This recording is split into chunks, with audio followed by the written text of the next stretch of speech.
tribune. Donc le temps que le professeur s'installe, peut-être à noter sa récente entrée à l'Académie royale de médecine belge. Donc on est ravis de vous accueillir ce soir et d'avoir un regard aussi extérieur. Donc vous allez nous parler des étapes vers l'IA au sein du CHU de Liège, votre CHU.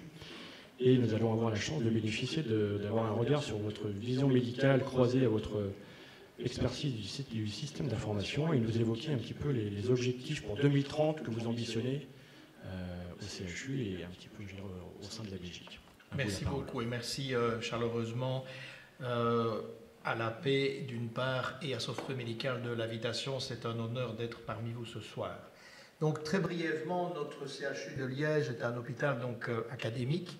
C'est en fait un des 7 hôpitaux académiques belges et le seul hôpital académique en Wallonie. Donc vous en conclurez que les 6 autres sont dans la région flamande ou dans la région bruxelloise. Nous avons près de 1050 lits, environ 6000 employés. Nous avons une particularité, c'est que nous sommes déployés sur 6 sites, dont 4 sites d'hospitalisation. Et nous avons bien entendu, nous exerçons les différentes missions habituelles d'un hôpital universitaire, que sont la prise en charge des patients, la recherche, l'enseignement et en particulier la prise en charge de pathologies complexes, ce qu'on appelle éventuellement des centres de référence tertiaires.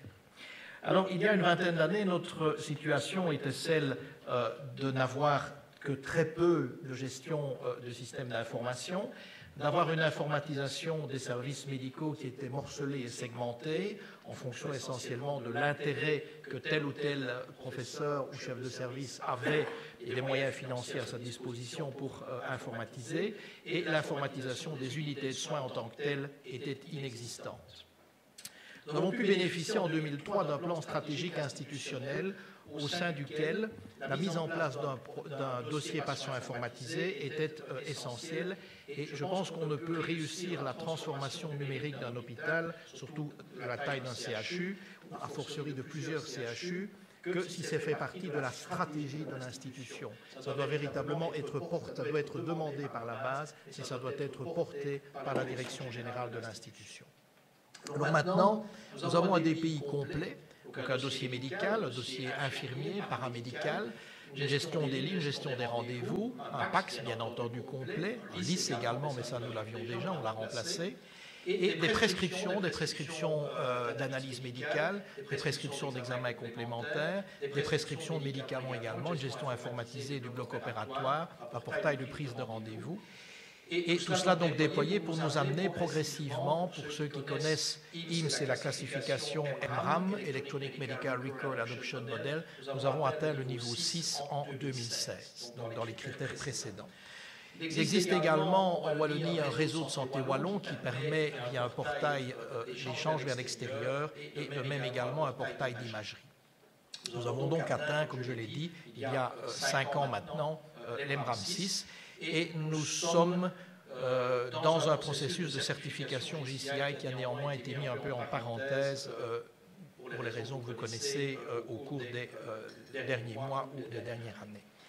Alors, un élément essentiel dans mon esprit, dans l'évolution du DPI, ce sont les systèmes d'aide à la décision. Ça fait partie d'une exigence déjà pour le niveau 6 et a fortiori pour le niveau 7 de IMS. Et donc, que sont les systèmes d'aide à la décision? Ce sont des alertes contextuelles pour la prescription et l'administration des médicaments, des outils de cotation clinique et des calculateurs de probabilité, des outils intégrant des règles de prédiction ou des aides à la classification de la maladie et au diagnostic, donc aussi bien de l'aide diagnostique que de l'aide thérapeutique. Je pense que c'est essentiel, en particulier dans un hôpital académique où nous accueillons des médecins en formation et des étudiants en médecine. Vous voyez l'ensemble des bénéfices d'un système d'aide à la décision, des objectifs que l'on peut atteindre. Et je pense qu'on ne peut plus concevoir en 2021, à l'aube de cette décennie, de déployer un nouveau DPI qui n'aurait pas comme fonctionnalité essentielle des systèmes d'aide à la décision. Bien entendu, en amont, les données doivent être structurées de manière suffisamment correcte et suffisamment claire. Et je pense que quelque part, ce n'est pas encore de l'intelligence artificielle, mais c'est quelque part un premier pas vers l'intelligence augmentée. Donc, un exemple, on pourrait en donner des dizaines, c'est très rapidement, on va rentrer de l'information sur la situation du patient et le système va de manière systématisée fournir un score et donc un risque de mortalité pour des pneumonies de type acquises dans la communauté. Et en fonction de ça, aux urgences, vous n'allez donc pas dépendre la prise en charge, fût-elle aux urgences ou aux soins intensifs éventuellement, ne va pas dépendre de qui est aux urgences à ce moment-là, puisque le système est tout à fait standardisé. Et on peut évidemment multiplier les exemples à l'infini. Néanmoins, il faut bien se rendre compte que dans ces systèmes d'aide à la décision, il y a encore énormément de progrès qui doivent être faits. Vous voyez les chiffres qui sont donnés ici sur 122 essais incluant plus d'1 200 000 patients et quelques 11 000 prestataires. Je ne vais pas vous lire tous les chiffres, mais vous voyez une amélioration moyenne absolue d'un peu moins de 6%, donc en amélioration absolue, pas en amélioration relative. Et vous voyez par rapport au comportement des médecins, des systèmes de prescription divers qui ont été améliorés. Donc vous voyez entre 4 et 7%, le respect de la documentation étant le meilleur. Alors, quelles sont les difficultés dans ces succès?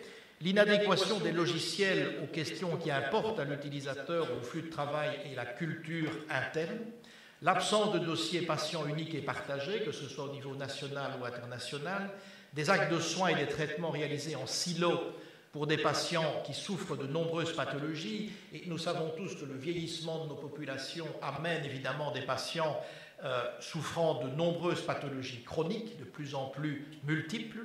Cela doit être pris en charge. Un rôle insuffisamment reconnu aux médecins traitants, aux médecins généralistes, qui doit quelque part nettoyer les prescriptions, c'est-à-dire éviter les prescriptions incohérentes ou redondantes. Un manque de connaissances techniques des utilisateurs qui exploitent des systèmes d'aide à la décision et, faut-il le dire également, trop d'alarmes tue l'alarme, donc une fatigue liée aux alarmes. Et donc le travail est en cours pour qu'à l'avenir, les systèmes corrigent et ajustent chacun de ces points. Alors, bien entendu, et le docteur Tréluyer l'a expliqué brillamment, nous sommes dans un monde où nous avons accès à des données de manière massive, et ces données, nous devons pouvoir évidemment les exploiter en temps réel. Alors, à 24 heures, c'est déjà évidemment, c'est ce que nous faisons également au CHU, le système est le même, et les données qui sont transmises à Sciensano au niveau fédéral est le même, mais je suis convaincu qu'on arrivera également, et c'est cela aussi les systèmes d'aide à la décision, c'est d'utiliser les données du patient en temps réel lorsqu'on est au chevet du malade et de pouvoir lier les données du patient, médecine personnalisée, avec des guidelines par exemple. Et donc, vous voyez que nous collectons évidemment tous une quantité extrêmement importante de données venant des pharmacies, des patients, du DPI, des registres de mortalité, des réseaux sociaux, des objets connectés. Il y en a massivement, mais qu'en fait-on? Et ces données doivent nourrir des questions pertinentes qui vont nous permettre, via une analyse de données, de fournir ce qu'on peut appeler maintenant des real-world evidence, c'est-à-dire de l'évidence. Il faut bien se souvenir que la plupart de nos traitements sont basés sur des études randomisées, des méta-analyses de ces études randomisées. L'étude randomisée en médecine est considérée comme le sommet de la pyramide de l'évidence. Et c'est vrai, dans les guidelines, vous allez lui donner un niveau maximal. Mais la plupart du temps, les études randomisées excluent la majorité des patients. On est souvent entre 5 et 10% des patients qui sont inclus, parce que les critères d'exclusion sont extrêmement importants. Et donc, on doit maintenant aller au-delà. Les registres nationaux et internationaux sont essentiels, mais également l'utilisation des données réelles, des données du patient sont essentielles. Alors, un autre point également dans l'évolution, c'est la télémédecine. L'objectif de la télémédecine, c'est de rapprocher les différentes populations, les patients, des soignants. Vous êtes nettement plus avancé en France qu'en Belgique. Ce n'est que la crise Covid qui a amené finalement des codes de remboursement pour pratiquer de la télémédecine, donc en avril 2020. Et un exemple du projet Téléspot que nous avons mis en place récemment au CHU de Liège, le médecin utilise un dermatoscope, donc qui est un dispositif non invasif qui se compose d'une lentille grossissante, de filtres polarisants évaluant la façon dont la mélanine s'organise dans la peau. Et les bénéfices, c'est que, évidemment, les images, vous l'aurez compris, sont envoyées au dermatologue, qui va les analyser et qui va fournir un résultat dans les quelques jours qui suivent, généralement en moins de 5 jours. Alors que les résultats, le temps d'attente pour obtenir un rendez-vous en dermatologie est souvent de plusieurs mois. Ceci va améliorer, évidemment, considérablement réduire le temps, éviter les faux diagnostics et concentrer les soins, la prise en charge sur le patient qui souffrirait éventuellement d'un mélanome, donc les cas suspects, les cas malins, les cas urgents. Alors, je suis convaincu également que nous allons sortir progressivement d'une informatisation qui est hospitalocentrique pour aller vers une informatisation qui est de plus en plus centrée sur le patient.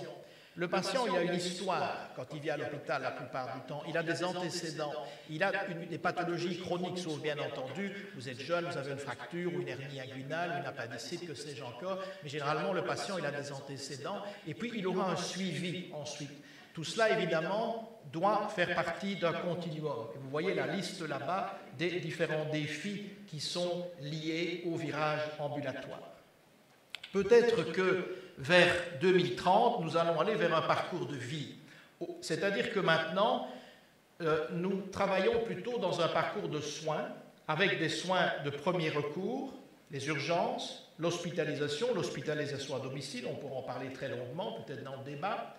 Évoluons vers un parcours de santé où on va beaucoup plus prendre en charge le dépistage, l'orientation et aussi le médico-social après la prise en charge au niveau hospitalier. Et puis, le parcours de vie, c'est tenir compte dès le plus jeune âge, quelque part, de l'éducation que l'on apporte à nos jeunes pour essayer d'orienter vers leur prise en charge sportive, alimentaire, éviter les assuétudes, etc., l'insertion professionnelle ultérieurement. Donc, parcours de soins, c'est déjà bien, parcours de santé et parcours de vie, je pense que ça doit être l'objectif vers 2030. Et donc, le patient ne s'adapte plus au système de santé, mais le système se réorganise progressivement, et c'est évidemment un défi, j'espère que ce n'est pas un vœu pieux, de se réorganiser pour répondre aux besoins des patients, au travers d'une intervention qui doit être coordonnée et concertée, qui doit impliquer les professionnels de la santé, sociaux, les établissements de santé, les EHPAD, les cabinets libéraux, les réseaux, etc., et avec évidemment toute une série de freins possibles.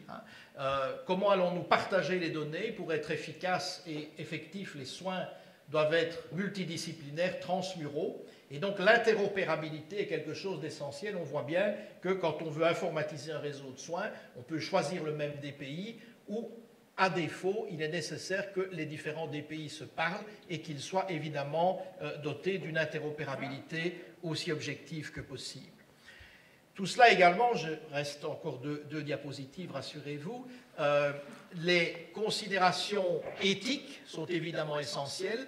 Les patients nous font confiance et nous devons continuer à mériter cette confiance. On voit réellement la problématique parfois qui sort de données qui sont cryptées, ça c'est une chose, de données éventuellement pour lesquelles il y a des suspicions qu'elles sont vendues de manière frauduleuse, c'est évidemment tout à fait inacceptable. L'éthique doit et devra, de manière certaine, accompagner le big data. Je suis également convaincu de l'importance, en termes de financement, des liens étroits de partenariat entre le public et le privé. Nous ne pouvons avancer qu'à travers des partenariats étroits public-privé. Les coûts et les défis sont immenses et ce n'est que de cette manière-là que nous pourrons les vaincre. Je vous remercie de votre attention.